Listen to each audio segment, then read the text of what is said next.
Doppler radar indicated thunderstorms producing heavy rain across the warned area. Between 1.5 and 2.5 inches of rain have fallen. Additional rainfall amounts of 1 to 2 inches are possible in the warned area. Flash flooding is ongoing or expected to begin shortly. Hazard: flash flooding caused by thunderstorms. Source: radar.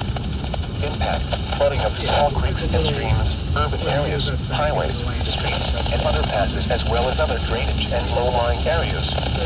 Some locations that may experience flash flooding include Kutztown, Hamburg, Shoemakersville, Lenhartsville, and Klausville.